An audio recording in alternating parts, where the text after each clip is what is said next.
Emotional health actually mental health का ही एक सब पार्ट है। वो हमारी पूरी लाइफ को गाइड करती है। हमारे रिश्ते कैसे होंगे, हमारी फिजिकल हेल्थ कैसी होगी, हमारी मेंटल हेल्थ कैसी होगी, हमारी प्रोफेशनल लाइफ कैसी है। क्या ऐसी कंडीशंस होती है कि वो इमोशनल वीक होते हैं और बहुत जल्दी इमोशंस बाहर आ जाते हैं उनके? गुस्सा धीरे धीरे अंदर अंदर बिल्ड होता रहेगा, एक दिन वो एकदम से फट फटेगा। जाएगा। अगर नहीं फटेगा तो वो अंदर ही अंदर हमारी बॉडी में किसी न किसी तरह की डिसीज के फॉर्म में निकल कर आएगा। तो ये जो नेगेटिव सेल्फ टॉक है उससे हम कैसे बचें? लोगों के व्यूज को देखकर या फिर उनके सब्सक्राइबर्स को देखकर, उनकी रिलेशनशिप्स को देखकर बहुत कंपैरिजन चल रहा है और अपनी चीजों को क्रिटिसाइज करते हैं। जब भी हम क्रिटिसाइज करेंगे मतलब हम खुद को हर्ट करेंगे। आप किसी को जवाब देना चाहते हो, आप नहीं दे तो वो यहाँ पर आपका स्टोर हो जाएंगे, आपके गले। मोस्टली फीमेल्स को थायराइड हो जाता है, तो वो कहीं ना कहीं उन्होंने अपनी बातें जो है उनको कंट्रोल कर लिया। एंड स्पिरिचुअल रहना किस तरह से हेल्प करता है? किसी का ब्रेकअप हो गया, उसने दिल पे पत्थर रखा, मुंह पे मेकअप करा, अपनी लाइफ बढ़िया जी, जिंदगी आगे बढ़ती चली गई। ठीक है। अगर आप वहाँ बहुत ज्यादा इमोशनली इन्वॉल्व थे और आपने उस टाइम पे उस इमोशन को प्रोसेस करने का खुद को समय नहीं दिया था, तो वो कहीं ना कहीं लाइफ में आपके दोबारा आएगा वो इमोशन। तो ग्रेटिट्यूड के लिए आप क्या सजेस्ट करोगे? कि ये चीज खराब है, खराब है, खराब है, तो फिर से वही बात हुई, हमारे सेल्स क्या सुन रहे हैं, लाइफ में प्रॉब्लम्स है, प्रॉब्लम्स है, प्रॉब्लम्स। वो भी हमारे साथ ही सैड रहेंगे। जब हम उनको बताएंगे कोई बात नहीं, एक चीज में इशू चल रहा है, बाकी सारी चीजें बहुत बढ़िया है, तो क्या होगा कि उस पर्टिकुलर एरिया में जहाँ हम चैलेंज फेस कर रहे हैं ना, उससे डील करने की हमें स्ट्रेंथ मिलेगी। हाउ टू बी हैप्पी, खुश कैसे रहें?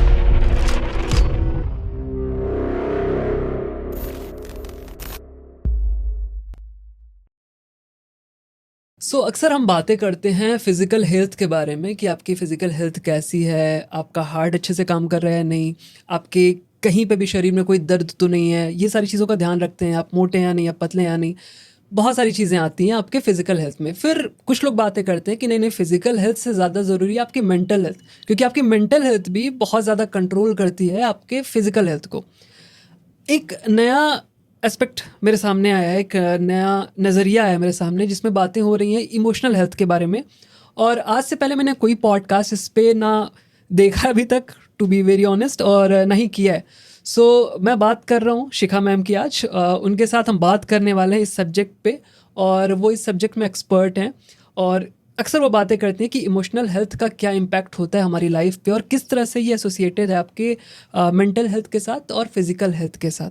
तो सबसे पहले स्वागत करते हैं शिखा मैम का। शिखा मैम, बहुत बहुत थैंक यू आपका यहाँ आने के लिए, बहुत दूर से आप आ रहे हो। Thank you so much for having me here and for this opportunity. और जो आपने कहा कि आपने ये अपॉर्चुनिटी दी है मुझे कि मैं इमोशनल हेल्थ के बारे में बात कर पाऊँ, उसके लिए भी बहुत थैंक्स।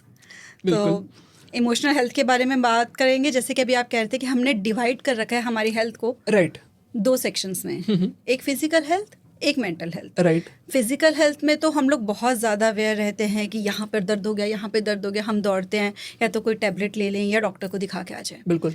धीरे धीरे हम मेंटल हेल्थ की भी अवेयरनेस लेकर आ रहे हैं कि ज़्यादा स्ट्रेस रह रहा है या फिर स्लीप डिसऑर्डर्स हो रहे हैं, एंग्जाइटी हो रही है, डिप्रेशन हो रहा है, मतलब हम नॉर्मल वोकैबुलरी में भी उसको यूज़ करने लग गए हैं, पैनिक अटैक्स आ रहे, तो उसके लिए भी हम कंसल्ट करने लग गए हैं थेरेपिस्ट को, साइकेट्रिस्ट को। लेकिन एक जो चीज़ है जिसको कि हम इग्नोर कर देते हैं, जो कि रूट है इन दोनों चीज़ों का, वो होती है इमोशनल हेल्थ, क्योंकि वही ड्राइव करता है। आप ये समझ लीजिए कि जो हमारी फिजिकल हेल्थ और हमारी जो मेंटल हेल्थ है, वो एक पेड़ है जो कि हमें ज़मीन के ऊपर दिखाई दे रहा है, ठीक है। और जो हमारी इमोशनल हेल्थ होती है वो रूट होती है, जो कि जैसी रूट्स होंगी, जितनी मजबूत रूट्स होंगी, उतनी ही अच्छा जो ऊपर का जो पेड़ है हमारी फिजिकल हेल्थ और मेंटल हेल्थ रहती है। राइट। ठीक है। तो मुझे पता कैसे चलेगा, सपोज अगर मैं अपनी बात करता हूँ कि फिजिकल हेल्थ मैं देख के समझ सकता हूँ कि हाँ ठीक है, मैं बहुत मोटा हूँ या मेरे रिपोर्ट्स, ब्लड जो टेस्ट हैं वो सही नहीं आ रहे हैं, तो मतलब मुझे फिजिकल इशू है। मेंटल हेल्थ की बात करूँ, अगर मैं बहुत ज़्यादा सैड हूँ या मुझे एंजाइटी के अटैक्स आते हैं, कुछ चीज़ें हैं जो मेरे ट्रिगर पॉइंट्स हैं, वो चीज़ें मुझे समझ में आती हैं, हाँ ठीक है, ये मेंटल हेल्थ हो गया, ये फिजिकल हेल्थ हो गया। ये इमोशनल हेल्थ को मैं समझूंगा कैसे कि मेरी इमोशनल हेल्थ अभी किस कंडीशन में है? उसके लिए कोई भी टेस्ट या कुछ ऐसा तरीका बताओ जिससे हम और इसे अच्छे तरीके से समझ सकें। बिल्कुल, आपने बहुत अच्छे से ये बात करी है कि हम पता कैसे चले कि ये इमोशनल हेल्थ है। राइट। तो देखो, emotional health actually mental health का ही एक सब पार्ट है। ठीक है, राइट। तो इमोशनल हेल्थ लेकिन वो हमारी पूरी लाइफ को गाइड करती है। जैसे कि मैंने कहा कि हमारे रिश्ते कैसे होंगे, हमारी फिजिकल हेल्थ कैसी होगी, जिसके कि हम बाद में टेस्ट करा कर आएंगे, ठीक है, हमारी इमोशनल हेल्थ पे ही डिपेंड करेगी। हमारी मेंटल हेल्थ कैसी होगी वो भी इसी पे डिपेंड करेगा। हमारी प्रोफेशनल लाइफ कैसी है ये भी इसी पे डिपेंड करेगा। हम कैसे पेरेंट्स हैं ये भी हमारी इमोशनल हेल्थ पे डिपेंड करेगा। इमोशनल हेल्थ है क्या कि हमारे अंदर कितनी कैपेबिलिटी है अपने इमोशंस को डे टू डे लाइफ में रेगुलेट करने की। इमोशंस क्या है कि जो मोमेंट्री होता है ना, कि कभी आप खुश हो गए, कभी आप उदास हो गए, कभी आपको गुस्सा आ गया, जो भी इमोशंस आते हैं, हाईज लोज हमारे चलते रहते हैं। अब वो एक बार बार जो होता है ना, वेदर चेंज हो रहा है, आज कैसा है, आज बादल आ गए, आज धूप है, ये हमारे इमोशंस है, आते जाते Right. रहेंगे। ओवरऑल क्या होगा कि कैसा क्लाइमेट है, वो मेंटल हेल्थ हो जाएगी। ठीक है। जब बहुत समय तक जो हमारे इमोशंस हैं वो सप्रेस होते चले जाते हैं तो वो एक बड़ा रूप ले लेते हैं, और फिर वो जो निकल कर आते हैं सामने, वो फिजिकल हेल्थ और वो मेंटल हेल्थ में जो डिसऑर्डर्स हो रहे हैं, जो इश्यूज हो रहे हैं, उसके रूप में दिखते हैं हमें। तो फिजिकल हेल्थ में तो हम जाके टेस्ट करा के आ जाते हैं, Right. ब्लड टेस्ट बिल्कुल। करा लिया। मेंटल हेल्थ का भी हमें पता चल जाता है, हम जाके डॉक्टर को बताएंगे ये चीज़ें हो रही है, वो बता देंगे कि आपकी मेंटल हेल्थ गड़बड़ है। ठीक है, लेकिन इमोशनल हेल्थ का कैसे पता चले? बिल्कुल, अगर हमें पता चल रहा है कि हम छोटी छोटी बातों पे बहुत ज़्यादा सोचने लग जाते हैं, ठीक है, ओवर थिंकिंग, एक किसी से बात करी हमने और हमें बार बार उसी बात को हम रुमिनेट किए जा रहे हैं अपने माइंड में, हमें पता है कि वो बात बहुत ज़्यादा बड़ी नहीं है तो ओवर थिंक कर रहे हैं। एक होता है कि हम ओवर शेयर कर जाते हैं बातों के, हमें पता नहीं चल रहा कि बहुत खुश थे, कोई सामने आया, उससे हमने अपनी लाइफ की सारी बातें बता दी, राइट, और बाद में उसने जाके उस इन्फॉर्मेशन को हमारे अगेंस्ट यूज़ कर लिया। मतलब हमारे अंदर इतनी इमोशनल इंटेलिजेंस नहीं थी कि हम ये समझ पाएँ कि इस समय पे हमें ये सारी बातें इस पर्सन के साथ करनी है कि नहीं करनी है। ठीक है, तो आप ओवर थिंक करते हो, आप ओवर शेयर करते हो, आप अगर लोगों को प्लीज़ करने लगे रहते हो, कि जैसे आपको पता है कि एक पर्सन आपके लिए अच्छा नहीं है, वो आपकी बुराई करते। फॉर एग्जाम्पल, मोहल्ले की आंटियाँ आपके बारे में टॉन्ट करती हैं, आपको बिल्कुल। कुछ ना कुछ ऐसी बातें सुना जाती हैं कि आपको बुरा लगता है, राइट, लेकिन फिर भी आप ये कोशिश करते हो कि कैसे ना कैसे करके आज इन आंटी से कॉम्प्लीमेंट मिल जाए। आप ठीक है। उनकी नज़रों में ही अच्छा बनने की कोशिश कर रहे हो, और आप उनको ना कुछ बोल भी नहीं दे रहे हो, अपने इमोशन को, जो गुस्सा आ रहा है उसको सप्रेस कर रहे हो, आप उनको आंसर नहीं दे रहे। क्यों? आपको लग रहा है कि अगर मैं बोलूँगा तो वो मुझे बुरा समझेंगी या फिर उनको बुरा लग जाएगा। मतलब जो लोग आपके लिए बुरा सोच रहे हैं, आपका बुरा कर रहे हैं, उनको भी आप खुश करने की कोशिश कर रहे हो। ओके, ठीक है, तो मतलब आपकी जो इमोशनल हेल्थ है वो गड़बड़ है। इमोशनल हेल्थ गड़बड़ होने का मतलब ये है कि आपके अंदर इमोशनल इंटेलिजेंस नहीं है। ठीक, इसे थोड़ा सा आपको- आप एक्सप्लेन करो, emotional Right. Intelligence emotional exactly है क्या? इंटेलिजेंस मीन कि आपके जो भी इमोशंस आते हैं लाइफ ठीक में, है, पहली बात तो ये है कि हम उनको ये नहीं समझे कि कौन से अच्छे हैं और कौन से बुरे हैं। ठीक है, राइट। जो भी हमने आज तक सोचा कि जो गुस्सा हो रहे हैं, गुस्सा होना बुरा होता है। ठीक है, गुस्सा अगर आप हो रहे हो लेकिन उसको राइट तरीके से यूज नहीं करते हो तो वो बुरा ठीक है, है ना। गुस्सा आया और समझ में नहीं आया, आपके सोचने समझने की शक्ति खत्म हो गई वहां पे, तो वो बुरा हो गया। मतलब आपका जो इमोशनल इंटेलिजेंस है, जो EQ है, हम IQ पे फोकस करते हैं, राइट, राइट, राइट, लेकिन हम EQ को इग्नोर करते हैं। तो ठीक है। आपका जो EQ है वो वीक है, इमोशनल क्वोशंट वीक है वहाँ पे, कि आपको समझ नहीं आ रहा कि इमोशंस को यूज कैसे किया जाए ओके, अपनी लाइफ को बेटर करने के लिए, ठीक है, अपनी लाइफ में राइट डिसीजंस लेने के लिए। तो जब आपके इमोशंस आपको रेगुलेट करना शुरू करते हैं, आपको कंट्रोल करना शुरू कर देते हैं, ओके, ठीक है, तो मतलब आप इमोशनली इंटेलिजेंट नहीं हो। जब आप अपने इमोशंस को खुद के लिए यूज़ करना शुरू करते हो, खुद उनको कंट्रोल करते हो, मैनेज करते हो, राइट तरीके से उनको यूज़ करना शुरू करते हो, तो आप इमोशनली इंटेलिजेंट बन जाते हो। बिल्कुल, कि गुस्सा आया, सोचने समझने की शक्ति नहीं ख़त्म करी, डिसाइड किया कि अब इस गुस्से में जो भी चीज़ है, किसी ने मुझे हर्ट किया, फॉर एग्जाम्पल वही मोहल्ले की आंटी उठाते हैं ठीक है, कि उन्होंने आपको कोई बात बोली, आपको गुस्सा आया, है। आपने इंस्टेड ऑफ उसको सप्रेस करने के, दो चीज़ें हम करते हैं, या तो हम उसको सप्रेस कर देते हैं कि कुछ भी नहीं बोलेंगे, तो क्या होगा कि गुस्सा धीरे धीरे अंदर अंदर बिल्ड होता रहेगा, बिल्कुल, एक दिन वो एकदम से फट फटेगा। जाएगा, अगर नहीं फटेगा तो वो अंदर ही अंदर हमारी बॉडी में किसी ना किसी तरह की डिसीज के फॉर्म में निकल कर आएगा। क्योंकि जब भी हम गुस्सा कर रहे हैं तो हमारे अंदर ही अंदर कुछ ऐसे केमिकल्स रिलीज हो रहे हैं जो हमको सर्वाइवल मोड में लेकर जा रहे हैं, राइट। और एक स्टडी हुई है जिसमें ये कहते हैं कि हमारा एक भी जो हम गुस्सा करते हैं ना, एक बार भी हमें जो गुस्सा आ जाता है, वो हमारी जो आर्टरीज होती है उनको थिन कर देता है थोड़ा सा। ओके, कहीं ना कहीं हमारे हार्ट की जो हेल्थ है वो एक हमारा जो Emotion पे। एपिसोड है गुस्से का उसमें ही आ रहा है, तो हमने उसको सप्रेस कर दिया अगर, तो वो अंदर खराब कर रहा है हमें। ओके, हमें लग रहा है कि हमने बाहर का तो जो है सब कुछ बचा लिया, बाहर सब कुछ सही है, रिश्ते सारे बचे रह गए, Right. लेकिन अंदर से हमारी गड़बड़ होनी शुरू हो गई। और या तो वो अंदर से हमारी डिसीज के फॉर्म में निकलेगा, या फिर एक दिन ऐसा फटेगा कि जिस रिश्ते को हम खुश करने की कोशिश करते जा रहे हैं वो खत्म ही हो जाएगा।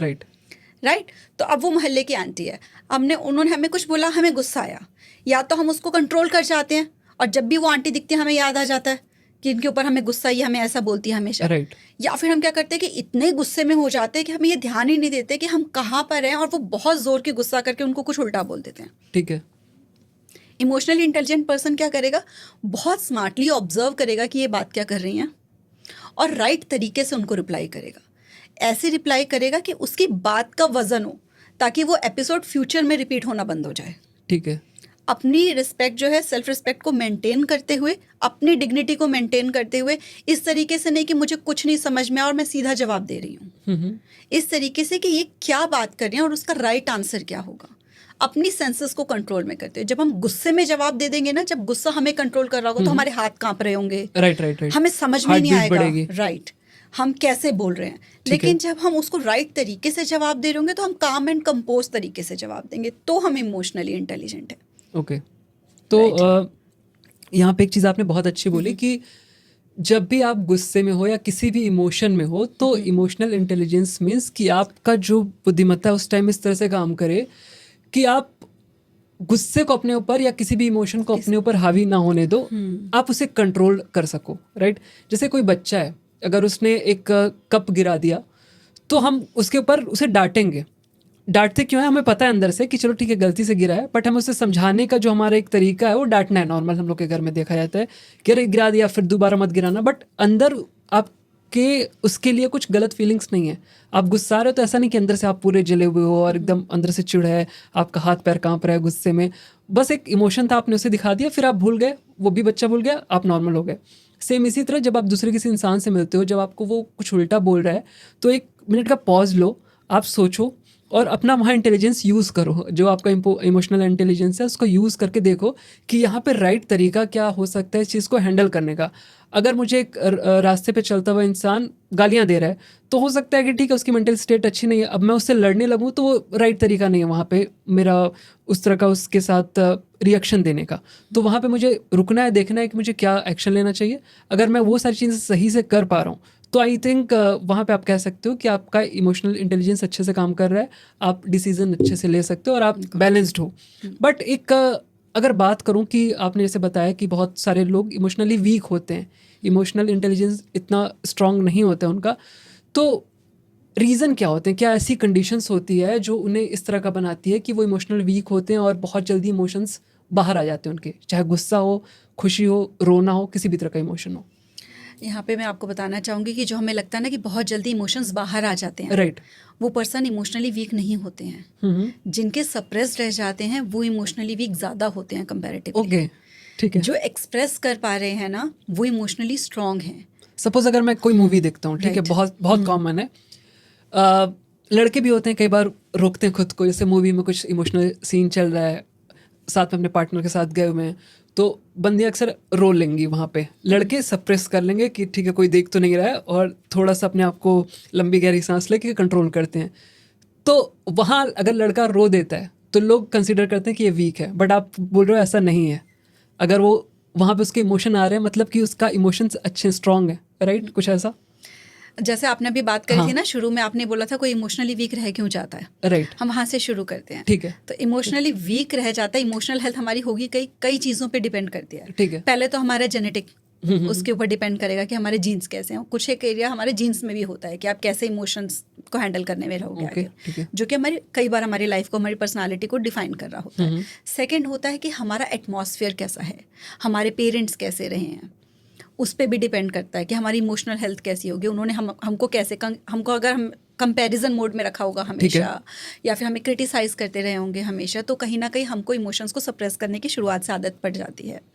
फिर होता है, थर्ड नंबर पे आता है कि हमारे एक्सपीरियंसेस कैसे रहे लाइफ के, राइट। तो आपके एक्सपीरियंसेस भी शेप करेंगे आपके इमोशनल हेल्थ को। और जितने भी आपने इमोशंस दबा लिए होंगे ना अंदर, जो आप एक्सप्रेस कर गए होंगे वो तो निकल गए।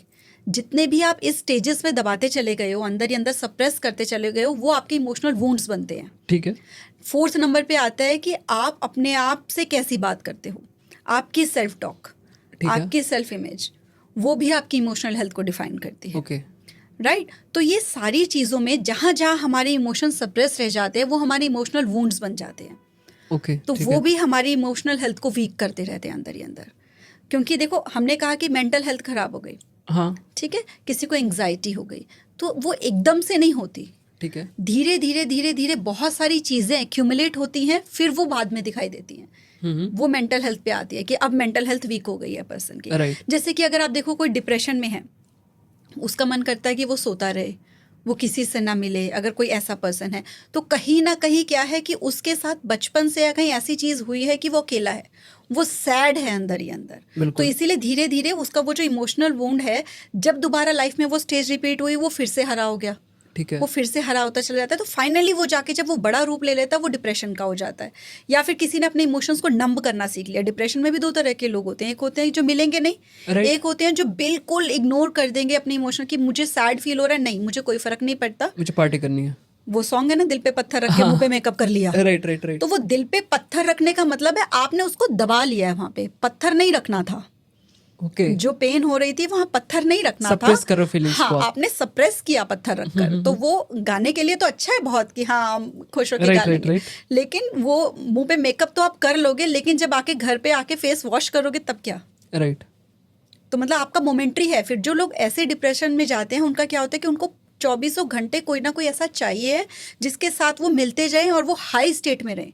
जैसे ही वो अपने साथ आएंगे, क्योंकि अपनी सेल्फ टॉक तो वही वाली है, इमोशनल वुंड्स तो वही वाले हैं, हील तो आप हुए नहीं, तो वो जो पत्थर रखा हुआ होगा वो और ज़्यादा दर्द देना शुरू कर देगा। ओके, तो उस वुंड को हील करने, तो इसीलिए हमारी इमोशनल हेल्थ जो वीक हो रही होती है वो इन चारों चीज़ों पे डिपेंड कर रही होती है, जिसमें कि जेनेटिक्स हमारे हाथ में नहीं है, ठीक है, पेरेंटिंग हमारी कैसे हुई होगी वो भी हमारे हाथ में नहीं है, एटमॉस्फेयर जो है हमारा वो काफ़ी हद तक हमारे कंट्रोल में होता है। ओके, कि जहाँ हम आइडेंटिफाई कर लें कि यहाँ पर बैठने से हम इमोशनली ड्रेन्ड फील करते हैं। कुछ ऐसे लोग होते हैं जिनके साथ कंपनी में अगर हम बैठेंगे तो हमें एकदम से लगने लग जाता है लो सा फील होता है, एनर्जी बिल्कुल हमारी जो है वो सक हो चुकी है और हमको कुछ करने का मन है। तो उनसे खुद को दूर कर लो, ऐसे एटमॉस्फेयर से, ऐसे जॉब से, ऐसे फ्रेंड्स से, ऐसे जितनी भी जगह हैं दूर कर लेंगे तो वहाँ पे भी हम अपनी इमोशनल हेल्थ को बचा सकते हैं। और फोर्थ ये कि हम खुद के साथ कैसे हैं, जो कि सबसे ज़्यादा इम्पॉर्टेंट है। राइट, हमको अगर बचपन से पेरेंट्स ने कहा कि you are good for nothing, constant comparison में रखा उन्होंने कि वो उनका बेटा अच्छा है, तुम्हारे मार्क्स नहीं आ रहे हैं, उसकी हाइट बढ़ गई, तुम्हारी हाइट नहीं बढ़ी, वो तो सब कुछ कर लेता है, तुम तो मल्टीटास्किंग नहीं कर रहे हो। तो कांस्टेंट कंपैरिजन में आपका जो इनर डायलॉग है वो यही बन जाता है, राइट, कि आई एम नॉट बेटर, मतलब मैं अच्छा नहीं हूँ, I am not worthy of love, ये लगने लग जाता है। क्योंकि बच्चों को ये सब चीज़ें मिलती हैं पेरेंट्स से, तो वो पेरेंट्स को प्लीज़ करने की कोशिश करते हैं। वो वही बात आई कि वो आपको हर्ट कर रहे हैं, वो इमोशनल वुंड दे रहे हैं, ठीक है, लेकिन आप उनको कांस्टेंट प्लीज करने लगे हो कि शायद मैं ये कर दूं तो पेरेंट्स मुझे प्यार करेंगे। ओके, वही वुंड गहरा होता चला जाता है। और वो जब वुंड हमारे अंदर होता है तो जो हमारे अंदर होता है फिर वो हमारी सेल्फ टॉक बनती है, क्योंकि हमने बैठा लिया राइट, कि मैं अच्छा नहीं हूँ, I am not worthy of love. मुझे प्यार पाने के लिए पेरेंट्स का, हमने अपना इनर डायलॉग रखा कि पेरेंट्स का प्यार पाने के लिए हमें ये चीज़ करनी है, ठीक है। अब फ्यूचर में क्या होगा कि जो भी लोग मिलेंगे लाइफ में उन सबसे प्यार पाने के लिए आपको एफर्ट करना पड़ेगा। ये आपका बिलीफ सिस्टम में ये चीज जा रही है एज इनपुट, वो आपका पैटर्न बन गया, आपका सबकॉन्शियस पैटर्न बन गया वो, राइट, राइट, राइट, कि आपको वही लोग, वही पार्टनर्स, वही सारे जो भी कलीग्स हैं मिलेंगे जिनको कि आपको प्लीज़ करने की आदत रह जाएगी, और जो कि आपको लगेगा कि तभी मुझे प्यार मिल सकता है जब मैं इनको प्लीज़ करूं या मैं कुछ एफर्ट्स करूं। तो वो एफर्टलेसली नहीं आएगा, क्योंकि हमारे अंदर कांस्टेंट वो वुंड रहेगा। दूसरा, हम हमेशा अपने आप को दूसरों से कंपेयर करते रहेंगे, ठीक है, क्योंकि वो हमारा पैटर्न है। तो इमोशनली वीक जो हमने कहा कि क्यों हो जाते हैं, तो कुछ तो ये है कि हमारे इमोशनल वुंड है जो कि हमने हील नहीं किए हैं। दूसरा ये कि हम अपनी सेल्फ टॉक को फिर उसके बाद इम्प्रूव नहीं कर रहे हैं। तो सबसे बड़ा काम यह है कि हमको अपने जो इमोशनल वुंड है उनको हील करना है, तब जाके हमें अपनी इमोशंस की क्लैरिटी आनी शुरू होती है। हम खुद को समझना शुरू करते हैं, खुद को कनेक्ट करना शुरू करते हैं, और फिर हमें सबकी समझ आती है। राइट, राइट, तो सबका इशू होता है ना कि मुझे तो कोई समझता ही नहीं है, राइट, है ना, मुझे कोई समझता ही नहीं है, या फिर मुझे तो इनकी समझ ही नहीं आती है कि ये कैसे है, मुझे तो पर्सनालिटी नहीं डिकोड हुई आज तक। तो हम किसी को नहीं समझ सकते जब तक कि हमने खुद को ना समझा हो। ओके, और अपने आप को समझने का सबसे अच्छा तरीका होता है कि अपने इमोशंस को स्टडी करना शुरू कर दो। ओके, ठीक है। अभी जैसे आपने बात की है कि आप सेल्फ टॉक अपने आप से खुद से कैसे कर रहे हो, यानी खुद से आप बात कैसे कर रहे हो? क्योंकि सबसे ज़्यादा बात अगर आप किसी से करते हो तो वो आप खुद होते हो, उसके बाद आपके सराउंडिंग में जो लोग आते हैं, आपके हस्बैंड वाइफ, मम्मी पापा, भाई बहन, जो भी होंगे, फ्रेंड्स हैं, बट आप खुद से सबसे ज़्यादा बात करते हो क्योंकि खुद ही आप अपने पास सबसे ज़्यादा रहते हो। तो बाहर की दुनिया से तो मैं बात कर लूँगा झूठ करके, या जो भी मेरे इमोशन चल रहे हैं उनको हाइड करके, दिल पे पत्थर रख के कुछ भी बात कर सकता हूँ उनसे, बट खुद से वो चीज़ नहीं होती है। और कहते हैं ना कि self pity is the best luxury you have, कि हम विक्टिमाइज करते हैं खुद को कि यार कोई नहीं, मेरे साथ तो ऐसा होता रहता है, मैं सबका अच्छा करता हूँ, मेरा बुरा होता है, और ये आपको बहुत ज़्यादा वीक बनाते जाते हैं, आपके अंदर के एनवायरनमेंट को बहुत टॉक्सिक करते जाते हैं। तो ये जो नेगेटिव सेल्फ टॉक है उससे हम कैसे बचें, उसको कैसे हम सप्रेस ना करें, उसको कैसे हम चेंज करें पूरा अपने लिए? देखो, इसके लिए हमें वही चीज़ है कि हमें अपने इमोशनल वुंड्स आइडेंटिफाई करने होंगे। ठीक है। कि जो नेगेटिव सेल्फ टॉक आ रहा है उसका रूट है कहाँ। बिल्कुल। कहीं ना कहीं होता है, हमने मतलब सब कुछ हम सीख कर नहीं आए हैं। हाँ। हम यहीं से ही सीख रहे हैं। जो जीन्स में होगा वो भी हम आइडेंटिफाई कर लेंगे। वो कैसे होगा कि जब हम अपने ट्रिगर्स आइडेंटिफाई करते हैं, हम नेगेटिव सेल्फ टॉक में कब गए, तो सबसे पहले तो हमें अपने साथ बैठना है, राइट, और पीसफुल जगह पर जाकर बैठना है, शांत, ताकि कोई हमें डिस्टर्ब ना करे, हम अपने आप से बात कर सकें। ठीक है। अगर हम मिरर के सामने खड़े होते हैं, अपनी आंखों में आंखें डाल के देखते हैं, तो वो और आसान हो जाता है। बिल्कुल। तो मैंने कई बार ऐसी, मतलब कई लेडीज़ ने ऐसी प्रैक्टिस करी है, जब मैंने उन्हें बताया कि मिरर के सामने खड़े हो, हम मिरर के सामने खड़े होकर क्या करते हैं, बस फेस वॉश किया, मेकअप किया, निकल लिया। जब आप अपनी आईज में आईज डालकर देखते हो ना, आई कॉन्टैक्ट करते हो, और 1 मिनट सिर्फ खड़े रहो, अपने आप को देखते रहो, आईज में देखो, लगता है किसी और को देख रहा हूँ मैं। हाँ, ये फीलिंग भी होती है। किसी और को नहीं, आपको ऐसा लगेगा कि ये मैं हूँ। ओके। आपको ऐसा लगेगा कि ये मैं कहाँ था इतने समय से। बहुत अलग से फीलिंग होती है, बहुत अलग फीलिंग होगी। आपको ऐसा लगेगा कि मुझको मैं मिल गया। हाँ। जिसको कि हमने रुक के, हमने दूसरों की तो आंखों में देख लेते हैं कि तुम्हारी आंखों में, नजरों में खुद को देखा, और वो जो सॉन्ग चले, लेकिन खुद की नजरों में खुद को कभी नहीं देखा। तो अपना चेहरा ही नहीं लोगों को याद होता। आंखें बंद करके बोलो, देखो, वही फीलिंग मैं बोल रहा हूँ कि जब खुद को जब बहुत देर तक आप देखोगे ना, आपको लगेगा ये बहुत अननोन है, क्योंकि आपने खुद को देखा नहीं है। तो वो फीलिंग आती है कभी कभी, क्योंकि हम लोग अक्सर आते हैं तैयार हुआ, हल्का सा देखे, 2 सेकंड 5 सेकंड चले गए, उस नजरिए से नहीं देखा कि खुद को देखना है। आंखों में डाल के आंख नहीं देखा, हम फेस देख रहे हैं, बट अपनी आंखों में जब देखो तो बहुत अलग फीलिंग होती है। ये चीज आपको अपने रियल यू से पहचान होगी। आप जब अपनी आंखों में देखेंगे, आपको वो हर छुपा हुआ इमोशन जिसको कि आप सप्रेस कर रहे थे, खुद से भी इग्नोर कर रहे थे, नम कर रहे थे, वो अपनी आंखों में नजर आएगा। आप जैसे ही अपनी आंखों में देख के अपने आप से बात करोगे ना कि वो कौन सी चीज है जो परेशान कर रही है, राइट, तो फिर उसको आपने लिखना शुरू करना है, एक एक करके, कि वो कौन सा इमोशन है जो मुझे ऐसा लग रहा है कि ये इमोशन नहीं संभल रहा। क्या वो गुस्सा है कि मुझे छोटी छोटी बातों में गुस्सा आ जाता है?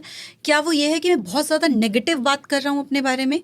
तो अगर मैं अपने बारे में नेगेटिव बात कर रहा हूँ, क्योंकि आप सेल्फ टॉक की बात कर रहे थे कि नेगेटिव सेल्फ टॉक, अगर मैं अपने बारे में नेगेटिव सेल्फ टॉक कर रही हूँ, तो वो किस चीज़ से रिलेटेड है सबसे ज़्यादा? क्या मैं अपने लुक्स को लेकर नेगेटिव सेल्फ टॉक कर रही हूँ, कि क्या मैं अपने करियर को लेकर कर रही हूँ?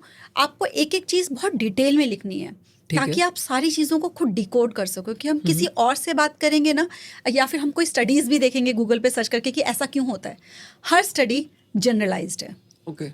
सिर्फ जो ये लॉज हैं, लॉ ऑफ ग्रेविटी, ये सब होते हैं कि हाँ ये हो गई, ऊपर से कुछ फेंका, नीचे आएगा ही आएगा। लेकिन जितने भी जो भी स्टडीज और रिसर्चेज होती हैं, चाहे वो क्लिनिकल स्टडीज ही हों, ठीक है, वो सब जनरलाइज्ड होते हैं कि 90% लोगों पे वर्क कर गया या 99% पे कर गया। लेकिन कुछ लोग ऐसे होते हैं जिन पे वो चीज़ नहीं की होती। तो हमें सिर्फ इसको रिसर्च नहीं करना गूगल पे जाकर कि मैं इस चीज़ को लेकर नेगेटिव सेल्फ टॉक करता हूँ तो वो क्यों होता है। तो इसका रीज़न खुद आइडेंटिफाई कर लेना है अपने आप से। तो आपने जब अपने आंखों में आंखें डाल के देखा कि मैं इस चीज़ को लेकर सबसे ज़्यादा नेगेटिव सेल्फ टॉक करता हूँ, खुद को क्रिटिसाइज़ करता हूँ, ठीक है, वो क्या चीज़ है।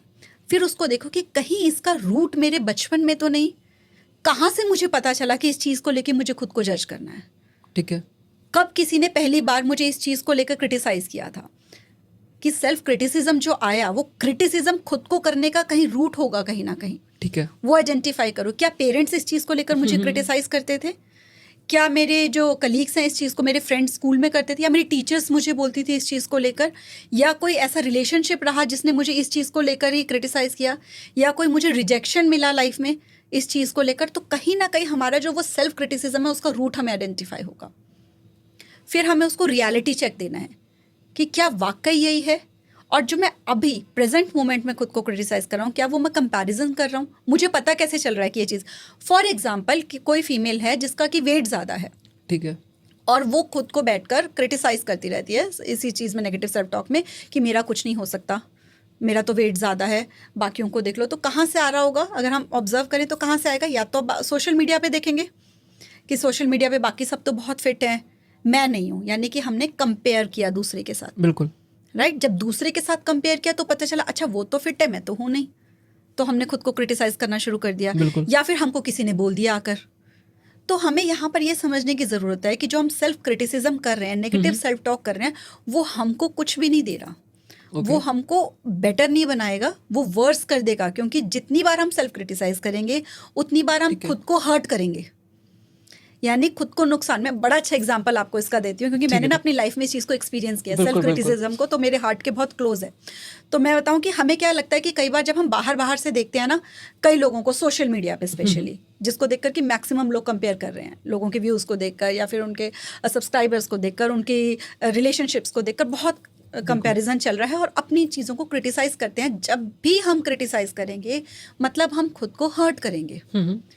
जब हमने खुद को हर्ट किया तो हमारी जो बॉडी के इतने सारे सेल्स हैं, ठीक है, हमने उन सबको हर्ट किया है। खुद को हर्ट करने का मतलब क्या है? मतलब ये जो हमारी बॉडी के इतने सेल्स हैं अंदर, हमारी बॉडी के जो ऑर्गन्स हैं, जो नॉन स्टॉप 24/7 लगे हुए हैं अपना काम करने के लिए, जो कि हमसे इतना ज़्यादा प्यार करते हैं कि हम क्रिटिसाइज भी चलते रहते हैं हमारे लिए। हाँ, हम खुद को क्रिटिसाइज भी करें, हम कुछ भी आलतू फालतू खा लें, वो फिर भी हमारे लिए काम करते रहते हैं। ठीक है, राइट। तो वो हमसे प्यार करते हैं, जो हम दुनिया में ढूंढते रहते हैं कि कोई हमसे प्यार करता है कि नहीं। सबसे ज़्यादा हमसे प्यार कौन करते हैं? जो हमारे सेल्स हैं। राइट। हम जितना हर्ट अपने आप को करेंगे सेल्फ को क्रिटिसाइज कर करके, वो तो हमसे प्यार कर रहे हैं। हम उनको ये बता रहे हैं कि नहीं मैं तो बुरी हूँ। अब वो सैड हो गए, अब वो हर्ट हो गए, अब वो हर्ट होने के बाद वो भी सैड हो जाएंगे। अब जो कोई पर्सन सैड होता है तो वो कैसा होता है? क्या वो उतनी एफिशिएंसी से काम कर पाता है? नहीं कर पाता।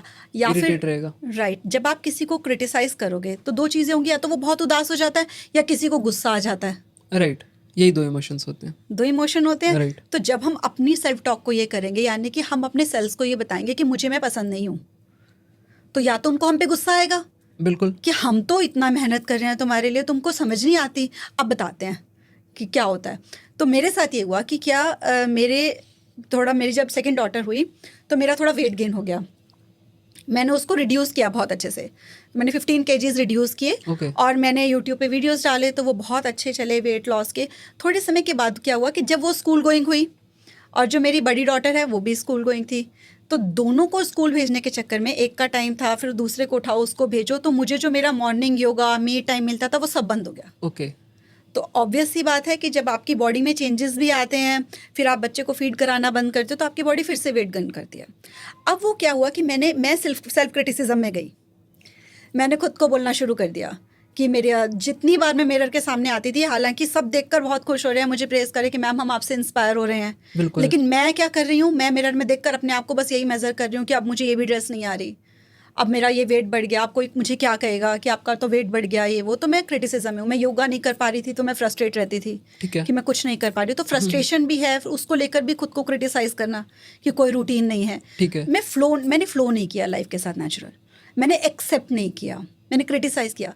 तो उसके साथ क्या हुआ कि मुझे लास्ट ईयर एक इशू आया कि मुझे पूरी बॉडी में ना इचिंग होनी शुरू हो गई। अच्छा, मुझे पूरी बॉडी में इचिंग होती थी, कोई रीजन नहीं होता था, बस इचिंग होती थी। वो जब भी रात को सोने लगो तो ऐसा लगता था जैसे बहुत पिन से बॉडी में लग रहे हैं। ठीक है। तो जो डॉक्टर थे उनको दिखाया, उन्होंने बोला कि आपने ना हेयर कलर यूज किया था, मैंने उस टाइम कोई कलर करवाया था, हाईलाइट्स वगैरह, कहते वो आपको रिएक्ट कर गया है, तो आप ये मेडिसिन ले लो और इससे ठीक हो जाएगा। ठीक है, वो मेडिसिन खा ली, जब तक मेडिसिन चलती रही वो ठीक हो गया। जैसी मेडिसिन बंद हुई वो फिर से स्टार्ट हो गया। तो फिर मैं आयुर्वेदिक डॉक्टर के पास गई, तो आयुर्वेदिक डॉक्टर ने मुझे बोला कि आपकी बॉडी में ना पित्त बढ़ गया हुआ है। राइट। तो आप ये वाली मेडिसिन कर लो। 1 मंथ के लिए मैंने वो मेडिसिन करी, तो उससे भी मुझे कोई ऐसा रिलीफ नहीं लगा। फिर उसके बाद मैं स्किन स्पेशलिस्ट के पास गई, सबने कहा स्किन स्पेशलिस्ट के पास जाओ। उन्होंने सब चेक वेक करा, तो उन्होंने भी यही बोला कि आप ये वाली मेडिसिन कर लो, पता नहीं क्या रीज़न है। हो सकता है कलर से हुआ हो सकता है पित्त बढ़ा हो सकता है बाहर के खाने से हो गया, हो सकता है कि आपने कैफीन इंटेक ज़्यादा किया हो, तो कुछ भी रीज़न हो सकता है। तो आप ये मेडिसिन कर लो और ये चीज़ें खानी बंद कर दो। ठीक है, मैंने वो भी कर दिया। उससे भी कोई रिलीफ नहीं मिला। तो मुझे लगा कि ये हो क्या रहा है मेरे साथ। तो कई बार क्या होता है कि हम कई चीज़ें पढ़ रहे होते हैं, बात कर रहे होते हैं, लेकिन जब तक हम अपनी लाइफ में उस चीज़ को फेज नहीं करते ना, तब तक हम उसको समझ नहीं पाते अच्छे से। राइट। तो मुझे ऐसा लगा कि ये जो मेरे साथ हो रहा है ना, ये कुछ ना कुछ सिखाने ही आया है। मैं एक दिन शांत बैठी मेडिटेशन के टाइम, और मैंने अपने आप से बात करी। ओके। मैंने अपनी बॉडी से बात करी कि ये क्यों हो रहा है मेरे साथ। तो मुझे आइडेंटिफाई हुआ कि कहीं ना कहीं मैं जो ऑपरेट कर रही हूँ डे लाइफ में, मैं फ्रस्ट्रेट हूँ, मैं फ्रस्ट्रेटेड रह रही हूँ। किस चीज़ से फ्रस्ट्रेटेड हूँ? मैं अपने वेट गेन से लेके फ्रस्ट्रेटेड हूँ, मैं रूटीन से लेके फ्रस्ट्रेटेड हूँ कि मुझे अपने लिए टाइम नहीं मिल रहा है, ये सब। तो कहीं ना कहीं वो जो चिड़चिड़ापन था, मुझे ऐसा लगा कि जैसे मेरे सेल्स चिड़चिड़े हो गए हैं। ओके। मैंने उस टाइम आइडेंटिफाई किया कि ये वही भाषा बोल रहे हैं जो मैं अपने अंदर बोल रही हूँ। उस दिन से मैंने थोड़ा सा रिलैक्स करना खुद को शुरू किया। जैसी लाइफ थी उसको एक्सेप्ट किया कि ये एक फेज़ है लाइफ का, और नेचुरली फ्लो करते हैं। जब समय खुद के लिए मिलना शुरू होगा तो समय भी देना शुरू कर देंगे। बाकी जो फिलहाल प्रेजेंट मोमेंट में है उसको एक्सेप्ट करके, जो चीज़ें बढ़िया चल रही हैं लाइफ में, उसका शुक्र करके आगे बढ़ती हूँ। बिल्कुल। उस दिन से मुझे एक भी टेबलेट नहीं लेनी पड़ी, और बॉडी में ना कोई पित्त बढ़ा हुआ था, ना कोई मुझे हेयर कलर रिएक्ट किया था, ना कोई कॉफ़ी से इशू हो रहा था। वो सब कुछ ठीक है। राइट। तो खुद को समझने की ज़रूरत है। यही कि जो आप खुद से बात कर रहे हो, वो आप अपने आप से बात करने का मतलब यही है कि अपने सेल्फ से बात कर रहे हो। राइट। उनको आप मैसेज दे रहे हो, और वो वैसा ही फील करेंगे जैसा आप फील करोगे। तो ये ध्यान रखना है हमें हमेशा खुद से बात करते हुए। तो अपनी आंखों में देखो और देखो कि मुझे अपने बारे में क्या लगता है। जहाँ से आपको ये आइडेंटिफाई हो जाए कि अपने बारे में बुरा बोल रहे हो, अपने आप से अपने आप को जज कर रहे हो, वहीं अपने इनर डायलॉग को चेंज करना है, स्विच करना है, और अपने बारे में अच्छी चीज़ें ऑब्जर्व करो। अपने आई के कलर को ऑब्जर्व करना शुरू करो, अपनी स्किन को ऑब्जर्व करना शुरू करो, अपने हैंड्स की तरफ देखो, और अपनी बॉडी के हर ऑर्गन को, अपनी बॉडी के हर सेल को प्यार देना शुरू करो। बिल्कुल। जब वो लव फील होंगे कि करेंगे ना सारे के सारे, तो आप भी लव से पूरे भर जाओगे। फिर जब हम उस स्टेट में आ जाते हैं तो हमारी जो इमोशनल हेल्थ है वो बड़ी अच्छी हो जाती है, क्योंकि हम अपने आप में मस्त हैं। बिल्कुल। तो हमारे इमोशंस के हाईज एंड लोज दूसरे पे डिपेंडेंट नहीं होते। लाइफ की क्या सिचुएशंस हो रही हैं उसके ऊपर नहीं होंगे डिपेंडेंट, क्योंकि आपको पता है कि आपको कैसे ऑपरेट करना है। आपने ये चीज़ समझ ली कि लाइफ में ये चीज़ें जो हैं ये अप्स एंड डाउन्स आते जाते रहेंगे, लेकिन मेरा इनर डायलॉग जो है, मेरे इमोशंस को मुझे राइट तरीके से मैनेज करना है ताकि वो मेरा नुकसान ना करे, जो लाइफ में ये टेम्पररी सिचुएशन आई है। बिल्कुल। सो ये चीज़ बहुत अच्छे से आपने एक्सप्लेन की, और मैं काफ़ी, जो मेरा भी एक्सपीरियंस रहा इस फील्ड में, तो उसको मिला के समराइज़ करना चाहता हूँ। जैसे अक्सर हम बातें करते हैं हमारा ब्रेन कहाँ है, सबको पता है ब्रेन इधर है, बट अगर किसी से पूछो माइंड कहाँ है, सब कॉन्शियस अनकॉन्शियस ये सारी भी छोड़ो, कहो माइंड कहाँ है, तो लोग यहाँ इशारा करते हैं। बट नॉर्मली लोगों से आप जो पूछोगे, जो इस फील्ड में हैं, जो मेंटल हेल्थ के बारे में बात करते हैं, इमोशनल हेल्थ के बारे में बात करते हैं, वो बताते हैं कि आपका जो सब कॉन्शियस है ना, वो आपके पैर के नाखून से लेके सर के बाल तक स्टोर है, हर जगह पे है, आपके सेल्स में है। तो चीज़ आपने बहुत अच्छे से एक्सप्लेन की कि जब आप गलत इमोशंस डालोगे अपने बॉडी में और कोसोगे चीज़ों के लिए कि यार ये तुम नहीं कर पाए, तुमसे ये नहीं हुआ, छोटी छोटी चीज़ों के लिए उसे अप्रिशिएट नहीं करोगे अच्छी चीज़ों में, और बुरी चीज़ों में उसे बोलना शुरू करोगे, तो वो उसका इम्पैक्ट आएगा आपके सेल्स पे, और वो किसी ना किसी बीमारी के रूप में उभरेगा। किसी को ब्लड कैंसर के रूप में उभरेगा, किसी के हो सकता है बाल झड़ना शुरू हो जाए, किसी को हो सकता है स्किन पे कुछ अलग तरह के स्पॉटिंग देखने को मिल जाए। तो अलग अलग तरीके से रिएक्ट करता है। तो इसी पे थोड़ा सा आगे बढ़ते हैं और समझते हैं कि ओबेसिटी से लेके बाकी जो हमारी फिजिकल हेल्थ होती है वो किस तरह से कितना ज़्यादा इम्पैक्ट कर सकती है अगर हमारी इमोशनल हेल्थ अच्छी नहीं हुई तो। इमोशनल हेल्थ मैंने बताया कि यही है कि जब हम Right. इमोशंस को सप्रेस कर करके लेंगे रखा तो। हुआ है, या फिर हम कांस्टेंट जो अपने इमोशंस हैं उनको मैनेज नहीं कर पा रहे हैं Right. डे टू डे में। तो सप्रेस करने से इमोशंस को क्या होता है, कहते हैं कि अगर हम मोटे मोटे तौर पे देखें तो अगर आप अपनी आवाज़, आप किसी को जवाब देना चाहते हो, आप नहीं देते हो, आप कंट्रोल कर जाते हो अपने वर्ड्स को, तो वो यहाँ पर आकर स्टोर हो जाएंगे आपके गले में, गला भरेगा, वो लंप जैसा फील होना शुरू हो जाता है। कई बार होता है हम बात करना चाह रहे हैं बट यहाँ लंप बन जा रहा है, नहीं बोल पा रहे हैं। आगे चल के जितने भी यहाँ से रिलेटेड इश्यूज हैं, लोगों को थायराइड हो जाता है, मोस्टली फीमेल्स को थायराइड हो जाता है, तो वो कहीं ना कहीं उन्होंने अपनी बातें जो है उनको कंट्रोल कर लिया, सप्रेस कर दिया, एक्सप्रेस नहीं किया। राइट जो भी हमारा पेन है, ग्रीफ है, उसको अगर हमने एक्सप्रेस नहीं किया पूरी तरह से, जैसे कि किसी को लाइफ में रिजेक्शन मिला, किसी का ब्रेकअप हो गया, या कोई चला गया लव्ड वन लाइफ से, तो अगर हमने उस ग्रीफ को प्रोसेस नहीं किया तो वो हार्ट में जाकर स्टोर हो जाएगा। तभी कहते हैं कि दिल में दर्द हो रहा है, राइट। पुराने टाइम में क्या करते थे कि वो दिल को बहुत जोर जोर से, जो लेडीज होती थी ना, कुछ ऐसा होता था तो बहुत जोर जोर से यहाँ पे पैट करती थी, बहुत टैपिंग करती थी जोर जोर से। क्यों? ताकि यहाँ से वो रिलीज हो जाए। कहते हैं जहाँ पर भी हमें स्टक इमोशन फील होते हैं वहाँ पे अगर हम टैप कर लेते हैं ना थोड़ी देर तक, तो और फील करते हैं साथ में कि इमोशन रिलीज हो रहा है, तो वो रिलीज होना शुरू हो जाता है। आगे हम बात करेंगे रिलीज करने के जो स्टक इमोशंस, उनको कई तरीके हैं कि हम उनको रिलीज कर सकते हैं। तो एक ये है कि अगर हमने ग्रीफ को प्रोसेस नहीं किया तो वो जो पेन था तो वो पेन हार्ट में रह जाता है। अगर हमको गुस्सा आया है किसी पे, ठीक है, बहुत ज़्यादा, लेकिन हम गुस्सा करते नहीं हैं, हम गुस्से को सप्रेस करते रहते हैं, तो वो हमारे जॉ में आता है या फिर हमारे को स्टमक से रिलेटेड, डाइजेशन से रिलेटेड इश्यूज होने शुरू हो जाते हैं। फियर है वो भी हमारे स्टमक में आके स्टोर होता है। जैसे होता है ना किसी को डर लग रहा है अगर बहुत ज़्यादा, तो वो पेट में मरोड़ टाइप होने शुरू हो जाता है, राइट। अगर हम लाइफ को लेकर फ्लेक्सिबल अप्रोच नहीं अपनाते हैं तो जॉइंट्स के इश्यूज होने शुरू हो जाते हैं। अगर हम फ्रस्ट्रेटेड रह रहे हैं बहुत ज़्यादा तो उससे हमारे स्किन पे इश्यूज होने शुरू हो जाते हैं, ओके, राइट। तो ये बहुत सारी चीज़ें ऐसी कई है कि अगर हम प्रोसेस नहीं कर रहे हैं, अगर हमारा दम घुट रहा है किसी एनवायरनमेंट में, तो वो हमारे लंग्स में आ जाएगा धीरे धीरे, कि हम सफोकेटेड फील करते हैं किसी के पास आके, हमें ऐसा लगता है हमारी एनर्जी ब्लॉक्ड, हमारे लंग्स में आ जाएगा धीरे धीरे वो। या फिर हमको ऐसा लगता है कि हम बहुत ज़्यादा स्ट्रेस ले रहे हैं, हमारे ऊपर बहुत ज़्यादा बर्डन आ गया है, तो वो शोल्डर पे है, नेक पे सर्वाइकल इश्यूज आ जाते हैं, राइट। इवन ये चीज़, सॉरी टू इंटरप्ट यू, यहाँ पे एक जैसे बैक पेन होता है तो अक्सर जो डॉक्टर्स होते हैं वो दर्द की दवा नहीं देते हैं, वो स्ट्रेस कम करने की दवा देते हैं। वो चीज़ मैं अभी कनेक्ट कर पा रहा हूँ कि ये चीज़ें बहुत ज़्यादा आपके इमोशनल हेल्थ से कनेक्टेड है। Please continue. हाँ, तो ये जैसे कि हमने बात की ना, तो इसमें क्या है कि किसी के ऊपर फाइनेंशियल बर्डन है, ठीक है, लोअर बैक से रिलेटेड इश्यूज तो उनको स्टार्ट हो जाते हैं, ओके।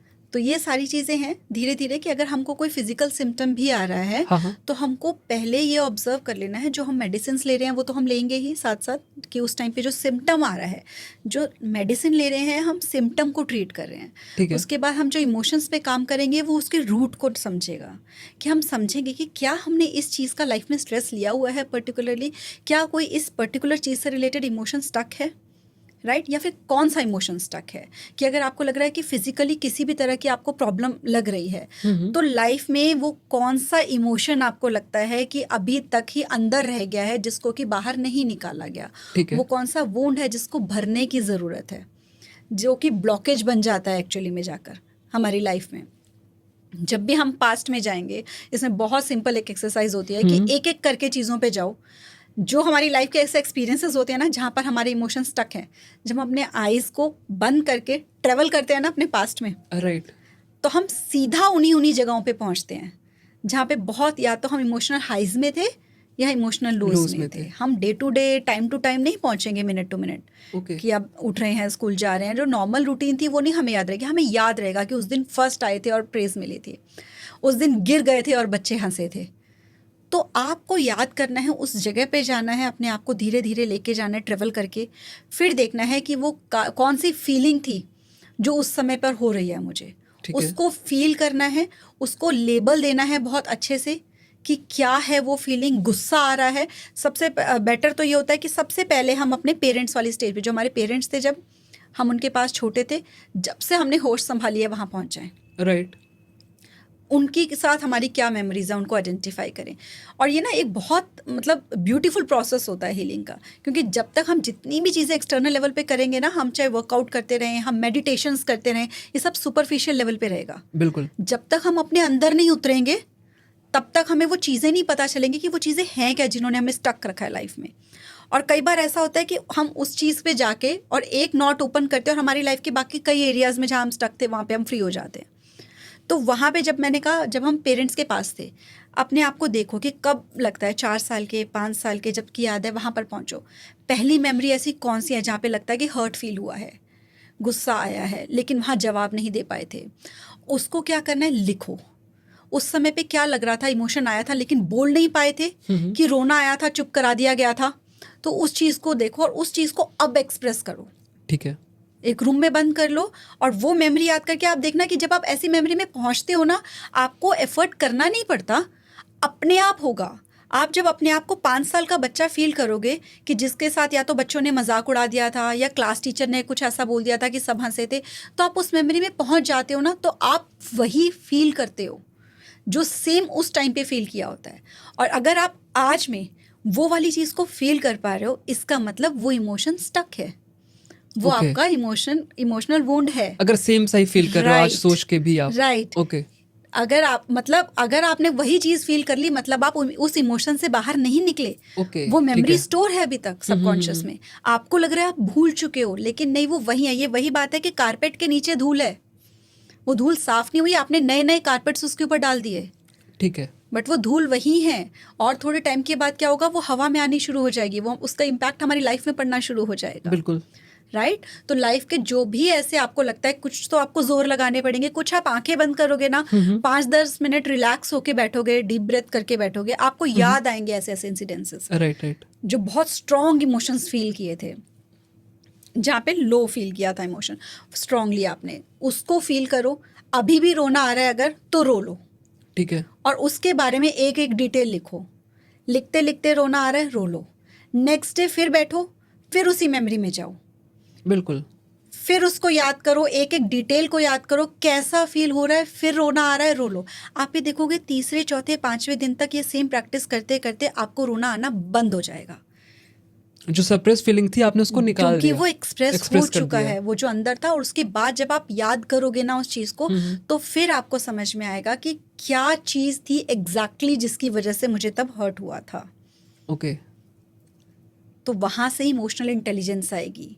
जैसे कि फॉर एग्जांपल अगर हम देखें कि किसी का ब्रेकअप हो गया, क्योंकि मैं रिलेशनशिप्स के बारे में ज़्यादा बात करती हूँ, तो इसलिए मेरे एग्जांपल्स भी उसके अराउंड पेरेंटिंग या रिलेशनशिप्स के अराउंड रहते हैं। किसी का ब्रेकअप हो गया, गॉट इट, उसने दिल पे पत्थर रखा, मुंह पे मेकअप करा, अपनी लाइफ बढ़िया जी। जो लड़का है वो भी फ्रेंड्स के साथ, चलो ठीक है ब्रेकअप हो गया, पार्टी करेंगे, ये वो, मुझे कुछ फील नहीं हो रहा, यस सब कर लिया, लेकिन जिंदगी आगे बढ़ती चली गई। अगर आप वहाँ बहुत ज़्यादा इमोशनली इन्वॉल्व थे और आपने उस टाइम पे उस इमोशन को प्रोसेस करने का खुद को समय नहीं दिया था, खुद को हील नहीं किया था उस चीज़ से, तो वो कहीं ना कहीं लाइफ में आपके दोबारा आएगा वो इमोशन। यानी दोबारा कैसे आएगा, बहुत ध्यान से इसको समझना, ठीक है। वही वाला हर्ट, वही वाला पेन हो सकता है जॉब से रिलेटेड, हो सकता है अपने बच्चे से रिलेटेड, हो सकता है अपने पार्टनर से रिलेटेड, या अपने फ्रेंड से रिलेटेड। वही इमोशन आप फिर फील करोगे, क्योंकि वो सप्रेस है, क्योंकि वो इमोशन सप्रेस्ड है। और यूनिवर्स ने हमें साइन दिए होते हैं। हमारा जो इस लाइफ में, अगर हम सोल के लेवल पे बात करें ना, हम कई तरह के लेसन सीखने आते हैं। हम आते ही अपना हायर सेल्फ बनने हैं, तो जब तक हम इन चीज़ों से ऊपर नहीं उठ जाएंगे, तब तक वही एक्सपीरियंसेस बार बार आएंगे। हर किसी के अपने अपने लेसन्स हैं। तो आपने वहाँ पर इमोशन को अपने नहीं किया, रेगुलेट नहीं किया, उसको प्रोसेस नहीं किया, वो दोबारा से आ जाएगा, अब करो, ठीक है। कहीं ना कहीं जाकर तो करना पड़ेगा। तो इससे पहले कि लाइफ हमको दोबारा से वही साइकिल रिपीट करके हमारे सामने लेके आए, हमें उससे हील कर लेना चाहिए खुद को, ताकि हम मूव ऑन कर सकें। ओके। अगर हमने मूव ऑन नहीं किया वहाँ से प्रॉपरली खुद को हील करके, तो हम स्टक हैं वहीं पे, हम अंदर से वहीं पे ही हैं, हमारा इनर वर्ल्ड फिलहाल वहीं स्टक है। तो जिसका अगर ब्रेकअप हुआ है, तो उसे क्या करना है कि वो उस मेमोरी में जाए, वो फील करे कि उस टाइम पे कैसा फील हुआ था, राइट। रोना आया है, गुस्सा आया है, एग्जैक्टली क्या हुआ उसको फील करे। उस समय पे कभी किसी को समझ में नहीं आएगा कि वो पर्सन मेरे लिए सही था। सब उनके फ्रेंड्स आकर समझाते हैं कि वो तो पर्सन ही तेरे लिए ठीक नहीं था, अच्छा हो गया जो हो गया, लेकिन उस पर्सन को नहीं समझ में आता। ऊपर ऊपर से कह दे हाँ सही है, लेकिन अंदर से ये लगता है, क्योंकि रिजेक्शन मिल गया होता है, कहीं ना कहीं पेन होता है कि बहुत इमोशनली अटैच थे और हम डिस्टेंस में आ गए हैं। उसको जब प्रोसेस करेंगे और एक्सप्रेस करेंगे कि उस टाइम क्या फील हुआ था, रो लेंगे, गुस्सा कर लेंगे कि हाँ मुझे, वो लिख लेंगे। वो जैसे वो जब भी मेट में दिखाते हैं ना, वो फ़ोन करके कहता है कि गालियाँ दो, हाँ हाँ राइट। तो फ़ोन करके गालियाँ नहीं देनी है किसी को भी, आपको पेपर लिख लेना है और उसके ऊपर लिखना शुरू कर देना है कि एग्जैक्टली कैसा फील हुआ। किसी को गुस्सा, वहाँ पेपर पे अगर गालियाँ देनी है तो लिख लो, जो भी बुरा भला बोलना है लिख लो और फील करो। दूसरे दिन फिर बैठो, फिर उसी मेमोरी में जाओ, वो इंसिडेंट्स में फिर खुद को लेकर आओ, फिर जो जो मन में आ रहा है वो लिखो। चौथे पांचवें दिन के बाद आप नहीं लिखोगे। ओके। आपको क्योंकि ये लगेगा कि ठीक है, क्या बार बार उसी चीज़ को रिपीट करना, हो गया जो हो गया।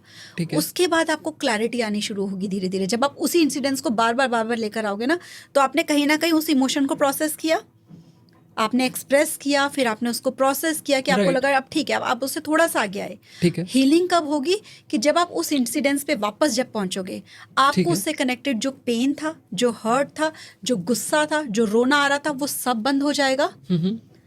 आप उसमें जो हिडन लेसन्स थे लाइफ के इंसिडेंट्स में, वो समझ जाओगे। ठीक है।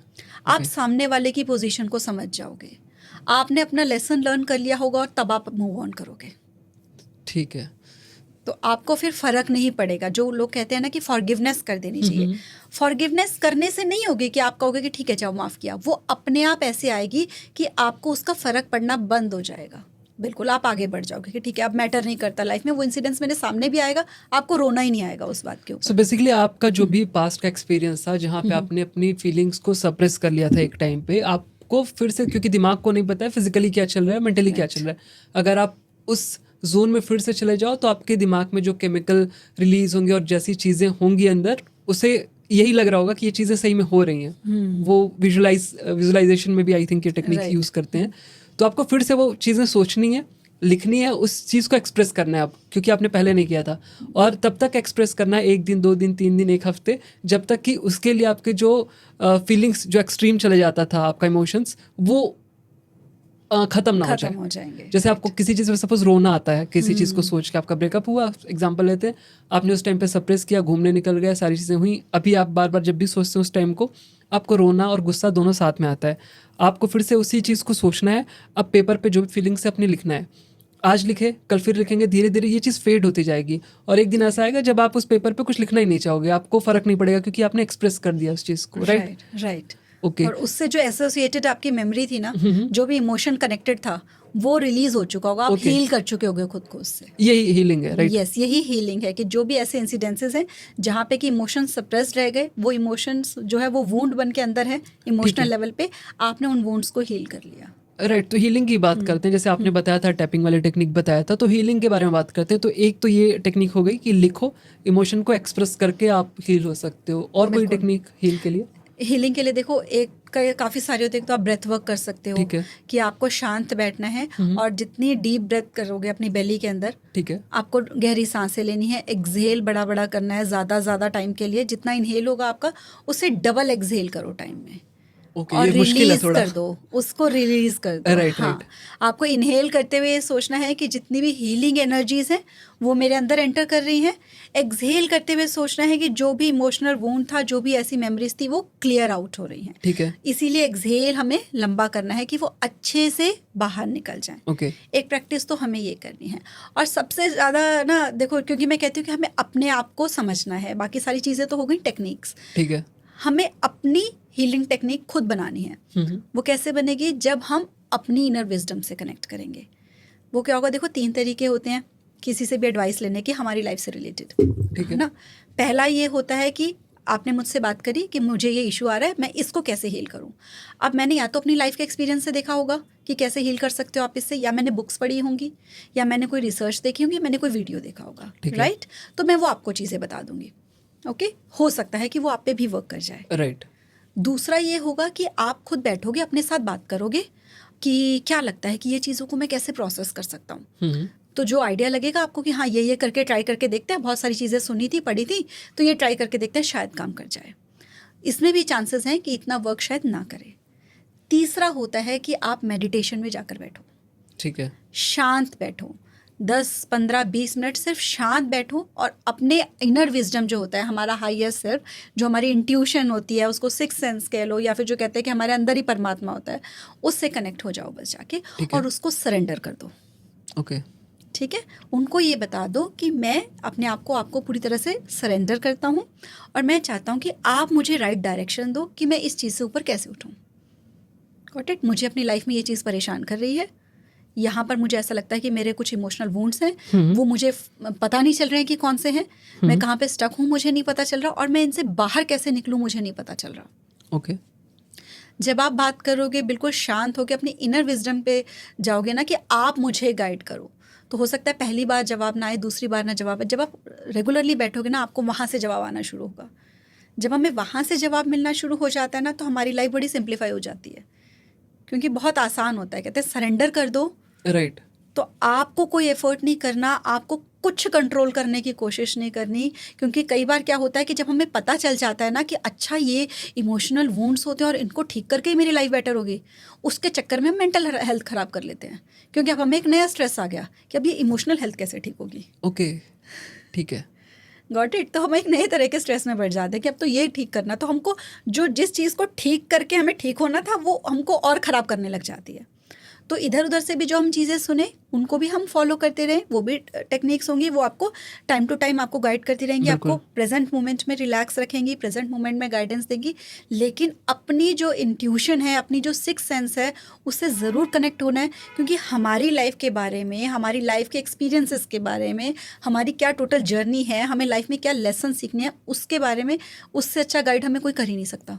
ओके। और यहाँ पे आई थिंक ग्रेटिट्यूड भी बहुत ज़्यादा इंपॉर्टेंट रोल प्ले करता है। तो ग्रेटिट्यूड के लिए आप क्या सजेस्ट करोगे? जैसे बहुत सारी टेक्निक्स होती हैं ग्रेटिट्यूड करने की, बहुत अलग अलग तरह से लोग करते हैं, तो आपके हिसाब से आपको क्या लगता है कि ग्रेटिट्यूड एग्जैक्टली आप किसे कहते हो? बिल्कुल, आपने बहुत अच्छा बीच में बताया कि ग्रैटिट्यूड भी बहुत इंपॉर्टेंट होता है, क्योंकि जैसे मैंने कहा कि अंदर से आपको कनेक्ट होने की ज़रूरत है, सरेंडर करने की ज़रूरत है अपनी जो इनर विजडम है उसको, ताकि आपको राइट गाइडेंस मिलती चली जाए और आप बस एक फ्लो में लाइफ को जीते रहो। Got it. दूसरा ग्रैटिट्यूड किस लिए ज़रूरी है कि हमारा जो लैक का माइंडसेट है इस टाइम पे, उसको हम अबंडेंस माइंडसेट में लेके आए, क्योंकि लाइफ में हो सकता है कि हमको फिजिकल लेवल पे कोई इशू चल रहा है। हाँ। जितने भी हमें लाइफ में इश्यूज होते हैं वो हमेशा कम होते हैं एज कम्पेयर टू लाइफ में हमारी जो अच्छी चीज़ें चल रही होती हैं। ठीक है। लेकिन जो हमारी उस टाइम पे इमोशनल स्टेट होती है, जब हम इमोशनली वीक जा रहे होते हैं, तो हमको दिख ही वही रहा होता है। जो एक चीज़ है वो सब पे हावी हो जाती है।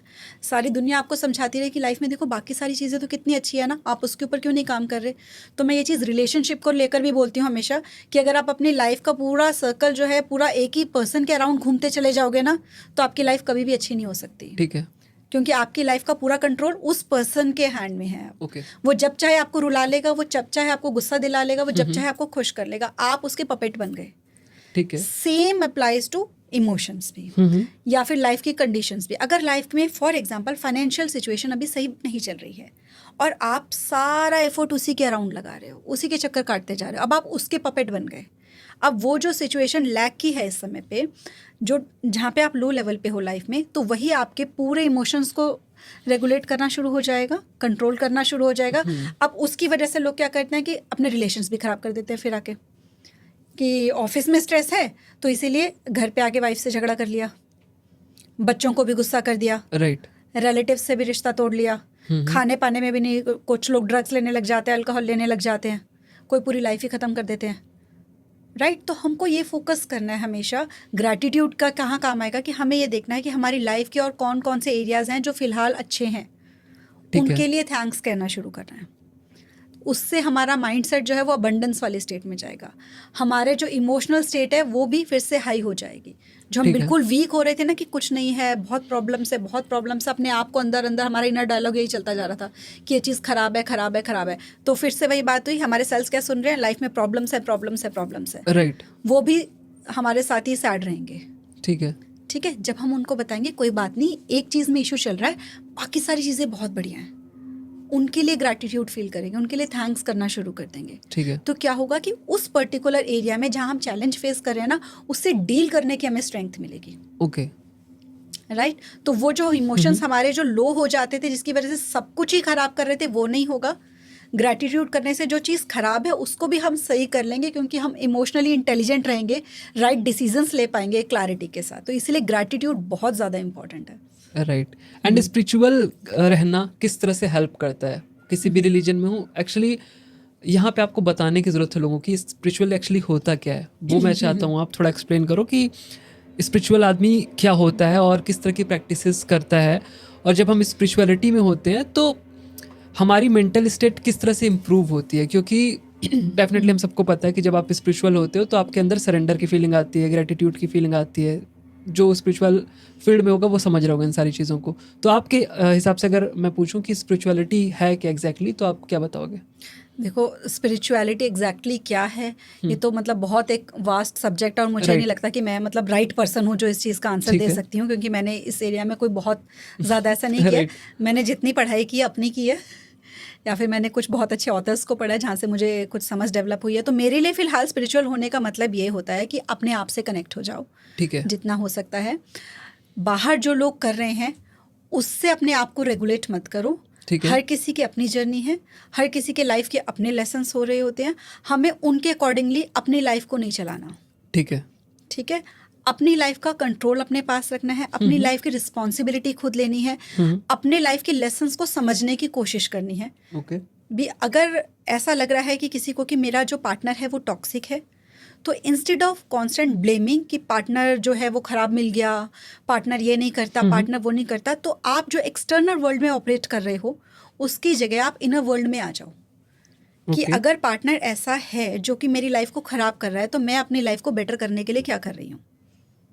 तो जब आप अपने ऊपर काम करना शुरू कर देते हो कि मुझे अपनी लाइफ को बेटर कैसे करना है, मैं और क्या चीज़ें इंप्रूव करूं, मैं कैसे आगे बढ़ूं, तो धीरे धीरे आप इनर सेल्फ पे जाना शुरू हो जाते हो। आपको दूसरे लोगों का जो फ़र्क है वो पड़ना बंद हो जाता है। तो जितना आप अपने इनर सेल्फ से कनेक्ट होते जाओगे, अपनी लाइफ की रिस्पॉन्सिबिलिटी खुद ले लोगे, लोग क्या कर रहे हैं क्या नहीं कर रहे हैं उसके ऊपर ध्यान नहीं दोगे, राइट, तो उतना ही आप स्पिरिचुअल हो।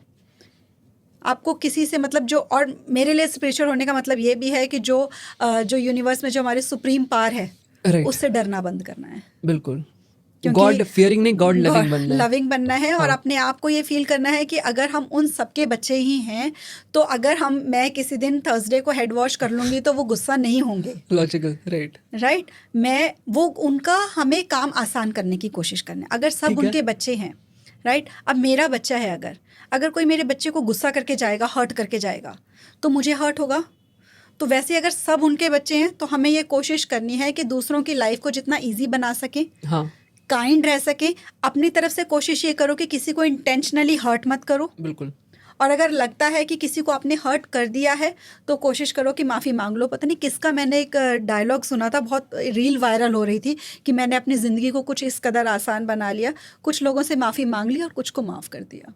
ओके, बहुत ही अच्छा कोटेशन है। मैंने भी यहाँ पे इसलिए बता दिया क्योंकि मुझे भी लगा कि वाकई में लाइफ बहुत ईजी हो जाती है कि अपनी लाइफ में मस्त रहो, राइट। मतलब किसी को ना हर्ट करो, और कोई अगर कहकर जा रहा है, अगर उस समय पे आया ना तो सप्रेस मत करो, बस राइट तरीके से जवाब दो। और जब जहाँ पे लग रहा है कि बहुत ज़्यादा ही टॉक्सिक एनवायरनमेंट में है, चुपचाप वहाँ से निकल जाओ। बिल्कुल। तो अपने आप को कहीं से बांधो मत किसी से भी।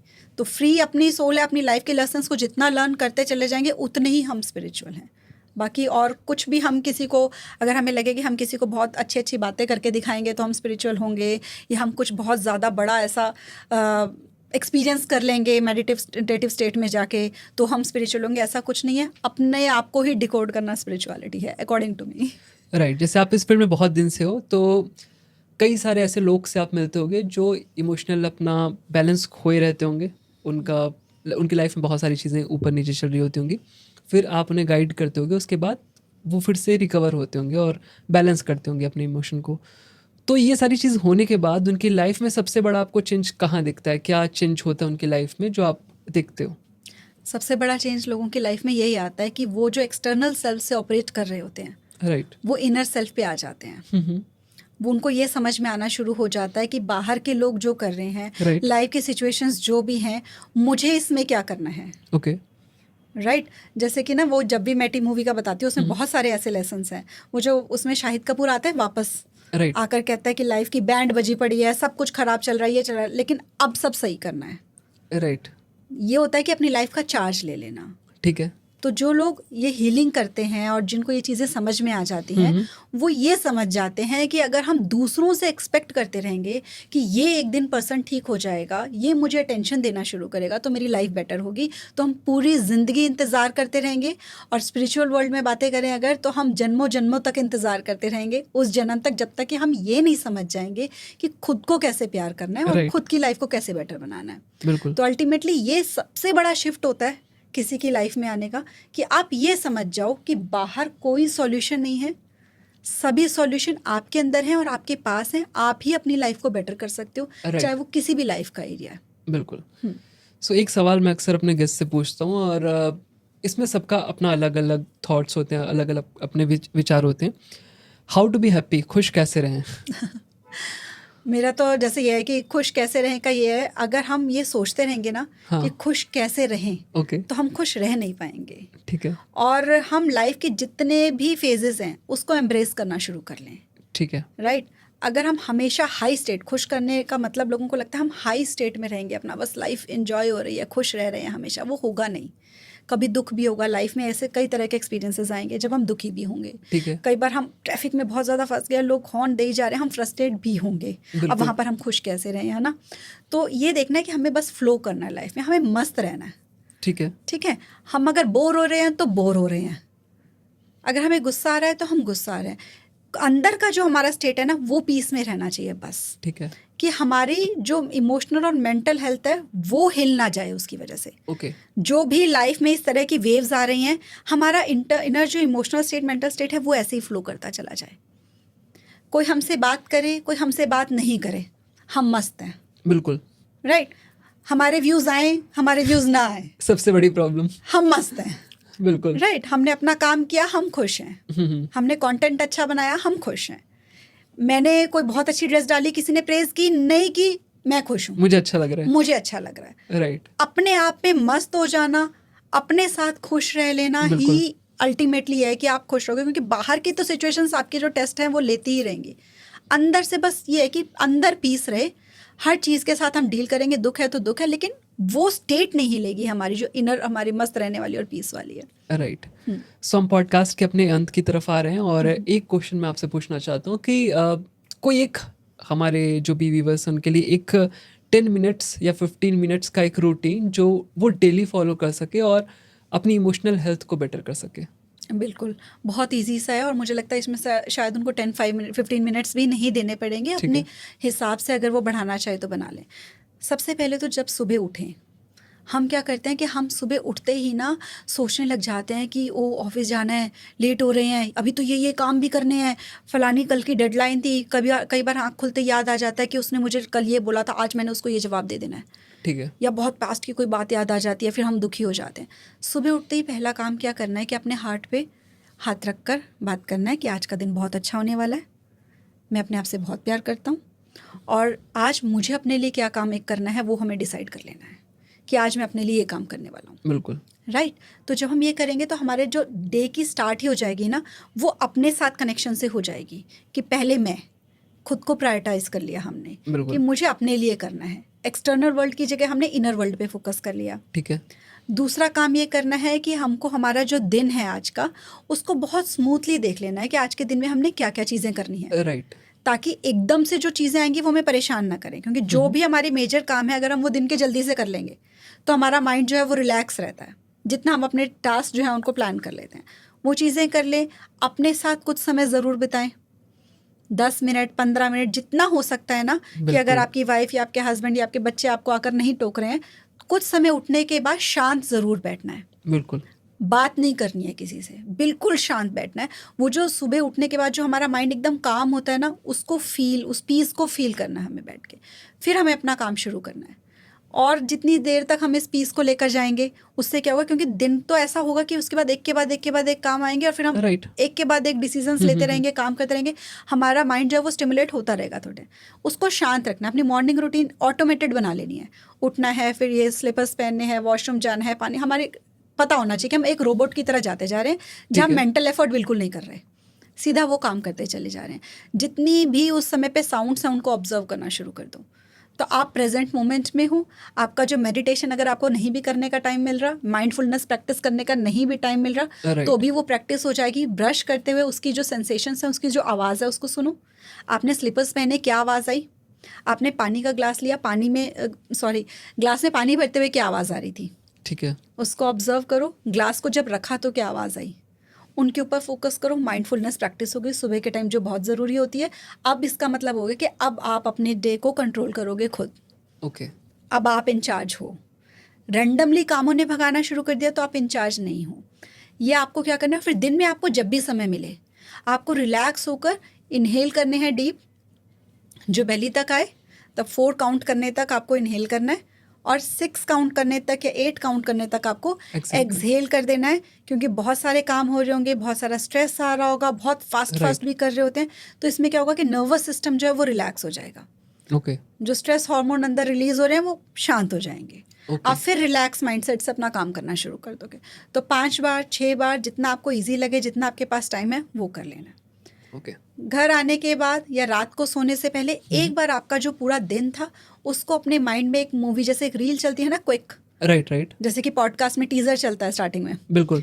उस तरीके से पूरे दिन को चला लेना है कि आज के दिन में क्या मेजर इवेंट्स हुए, और फिर अपने आप को उसमें देखना है एज एन एक्टर। ठीक है। कि मैं कहाँ पर इमोशंस को सप्रेस कर गया, कहाँ पर मैं और बेटर जवाब दे सकता था, किस काम को मैं और ज़्यादा अच्छे तरीके से कर सकता था। तो उससे क्या होगा कि नेक्स्ट डे के लिए आपने एक इंटेंशन सेट कर लिया, राइट, कि अब मैं अपने आप को और बेटर, अपने दिन को और बेटर कैसे बना सकता हूँ। देन फाइनली आपको ग्रैटिट्यूड फील करना है दिन में जो भी चीज़ें अच्छी हुई उसके लिए, क्योंकि पहले जब जैसे ही आपने देखा कि मैं क्या बेटर कर सकता हूँ, वहाँ कहीं ना कहीं वो चीज़ें आई जहाँ पे आपको लगा कि कमी रह गई। राइट। उसके बाद आपका लास्ट जो माइंड में थॉट होना चाहिए, वो वैसे तो कुछ लोग कहते हैं 3 चीज़ें गिन लो दिन की, 5 चीज़ें गिन लो दिन की, लेकिन मैं क्या कहती हूँ, मैं कहती हूँ कि बस आपके जीवन में जितनी भी चीज़ें हैं ना जिनका ग्रैटिट्यूड है, वो गिननी शुरू कर दो। उससे क्या होगा, वो ख़त्म तो होंगी नहीं, आपको नींद आ जाएगी। बिल्कुल। और नींद बहुत अच्छी आएगी, और जब आप उठोगे तो वो जो आपकी लिस्ट है ना, वो टू बी कंटिन्यूड होगी। आप उठोगे ही ग्रैटिट्यूड वाले स्टेट में, यानी हैप्पीनेस वाले स्टेट में। यानी सोचो आपके सेल्स सब खुश हैं, सब मस्त हैं जब सो रहे हैं ना, कि वाह बहुत लाइफ में तो जगह हुआ है, और वो इन सारी चीजों पे वर्क कर रहा है जो कि लाइफ में तो सब कुछ अच्छा ही अच्छा है। Right right. और फिर वही कहते हैं कि जैसा हमारा स्टेट बन जाएगा वैसी चीज़ें हमारी लाइफ में अट्रैक्ट होती चली जाएंगी। तो जिस भी चीज़ के लिए है ना, कई लोग जोर देते हैं, अच्छा ऐसा क्या अच्छा हुआ दिन में, नहीं याद आ रहा, ग्रैटिट्यूड करो, मुझे दोनों आंखों से दिखता है, राइट राइट, मेरे पास 2 हाथ हैं, 10 फिंगर्स हैं मेरी, 2 पैर हैं, वो भी सही सलामत है, टांगे सही सलामत है, हार्ट ठीक है, डाइजेस्टिव सिस्टम ठीक है, ऑफिस गए थे इसका मतलब जॉब भी है, चल कर गए थे मतलब टांगे काम कर रही हैं, गाड़ी से गए थे मतलब गाड़ी भी है, पेट्रोल डलवाने के भी पैसे हैं। तो ऐसे काउंट करना शुरू करना है। तो जब ऐसे काउंट करना शुरू करेंगे तो हमारी लिस्ट कभी ख़त्म ही नहीं हो सकती। मैंने आज तक किसी की लिस्ट ख़त्म होती हुई नहीं देखी, कि वो थक जाते हैं, सो जाते हैं, छोड़ देते हैं, लेकिन ख़त्म नहीं होती कभी भी लिस्ट, अगर हम ग्रैटिट्यूड करना शुरू करें। तो ग्रैटिट्यूड वाले स्टेट में सो जाओ, इमोशनल हेल्थ हमारी हमेशा अच्छी रहेगी उससे। बिल्कुल। और इसमें से एक प्रैक्टिस मैं जो करता हूँ, आई थिंक लोगों को भी हेल्प करेगी। मैं रात में सोने से पहले थॉट ऑडिट करता हूँ, और रिटन फॉर्मेट में करता हूँ। तो मेरी बेड के बगल में जस्ट अभी भी रखी होगी एक छोटी सी नोटबुक है, जिसमें बहुत लंबा नहीं, जस्ट 4 to 5 पॉइंट्स, जैसे सुबह, दोपहर, शाम, रात आपकी मेंटल स्टेट क्या थी। आपको याद होगा आज कि आज सुबह उठे तो थोड़े से इरिटेटेड थे, तो मैं उसको लिखता हूँ कि मैं थोड़ा इरिटेट था, दोपहर में मैं हाई में था, जब मैं वर्कआउट कर रहा था उस टाइम मैं ग्रेटिट्यूड वाले थोड़े उसमें था, पता नहीं क्यों ऐसी फीलिंग आ रही थी, रात में अभी मेरा नॉर्मल ओके है। फिर मैं आउट ऑफ 5 अपने आप को रेटिंग देता हूँ कि मेरी मेंटल स्टेट क्या है। 3-4 ऐसे चलती है मेरी, 5 अभी तक नहीं रही है। कुछ ना कुछ हो ही जाता है, काम को लेके या कुछ किसी चीज़ को लेके हो जाता है। मुझे टाइम भी ज़्यादा नहीं हुआ, 2 महीने हुए इस चीज़ को प्रैक्टिस करते हुए।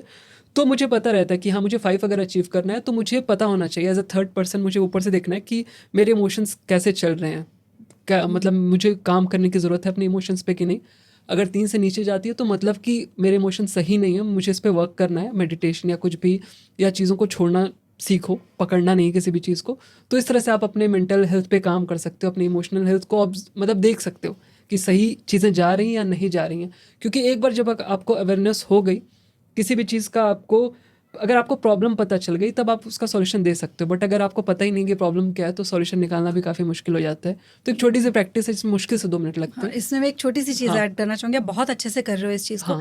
एक चीज़ है कि कई बार जो हमें प्रॉब्लम हम आइडेंटिफाई करते हैं ना, वो सेकेंडरी होती है, प्राइमरी कुछ और होता है। ठीक है। तो जब भी हम देखें कि आज हम दिन में बहुत फ्रस्ट्रेटेड थे, तो पहले तो आइडेंटिफाई कर लें कि आज खाना टाइम पे खाया था, खाया था तो क्या खाया था, कहीं ऐसा तो नहीं कि कुछ अनहेल्दी खाते चले गए थे आज, या फिर टाइम पे नहीं खाया था, भूखे रह गए थे। अच्छा, वो चीज़, राइट। कहीं ऐसा तो नहीं कि आज नींद पूरी नहीं हुई थी। कहीं ऐसा तो नहीं कि किसी ऐसे रिलेटिव का फोन आ गया था जिसने सारे मेरी इमोशनल जो हेल्थ है उसको ड्रेन कर दिया था। राइट। तो हमको आइडेंटिफाई करना है, क्योंकि हम कई बार जो हमें दिख रहा होता है ना, जो सीधा आइडेंटिफाई हो जाता है, बिल्कुल, एंगर है, गुस्सा है, रोना है, वो सीधा जो पकड़ में आ जाते हैं ना, हमारे जो बहुत क्लियरली दिख रहे होते हैं, वो मोस्ट ऑफ द टाइम्स वो सेकेंडरी इमोशंस होते हैं। ठीक है, वो सेकेंडरी स्टेट होती है, उसका रूट कॉज कोई और होता है। तो हमें उसके ऊपर आइडेंटिफाई करना है कि एग्जैक्ट क्या रीजन था। तो जब हम उसको पकड़ना शुरू कर देंगे ना, तो देखेंगे हम रूट पे काम करना शुरू करेंगे, तो जो सेकेंडरी चीजें हैं वो अपने आप ठीक होनी शुरू हो जाएंगी। राइट, मैं ये एडिशन कर सकता हूँ, नाइस सजेशन, कि आपका इमोशन क्या था और किस वजह से था। वो आप जो इरिटेटेड थे, क्या नॉर्मल आपकी नींद पूरी नहीं हुई थी इसलिए सुबह में इरिटेटेड थे, या अपने काम को टेंशन को लेके जो आपके दिन में होने वाली हैं चीज़ें, जो आपको शायद डेडलाइन भी हो सकती है, उसकी वजह से आप इरिटेटेड थे, या क्या रीज़न था। तो वो चीज़ अगर आइडेंटिफाई कर लें तो डेफिनेटली उस चीज़ को हम करेक्ट करके अपने अगले दिन को रेटिंग को बेटर कर सकते हैं। तो इस तरह से लाइफ में इम्प्रूव भी करते रहोगे। Nice suggestion. तो यही था मैम आज का पॉडकास्ट, और बहुत मज़ा आया आपसे बात करके। बहुत अच्छे अच्छे टॉपिक्स पे हमने बात की, ग्रैटिट्यूड, स्पिरिचुअलिटी से लेके सारे पॉइंट्स टच किए कि किस तरह से आप अपने इमोशन को कंट्रोल कर सकते हो, कैसे अपनी इमोशनल हेल्थ को हील कर सकते हो। अगर आपको लगता है कि आप अपनी लाइफ में कहीं स्टक हो, कहीं भी आपको कोई प्रॉब्लम आ रही है, तो आप इस पॉडकास्ट में जो भी चीज़ें हमने बात की है उसको ट्राई करो अपनी लाइफ में। और जब कुछ चेंजेस हो, कोई भी पॉजिटिव चेंज हो, तो नीचे आके कमेंट में लिखना बिल्कुल मत भूलना। और अगर चाहते हो कि इस पर हम एक और डीप पॉडकास्ट बनाएं जिस पे और बातें करें इस पे, तो डेफिनेटली आप कमेंट सेक्शन में लिख सकते हो या हमें डीएम भी कर सकते हो इंस्टाग्राम पे मैम को या मुझे, और वहाँ आपको रिप्लाई मिल जाएगा। सो यही था आज का पॉडकास्ट। मिलते हैं नेक्स्ट पॉडकास्ट में किसी नए टॉपिक के साथ। तब तक के लिए बाय बाय।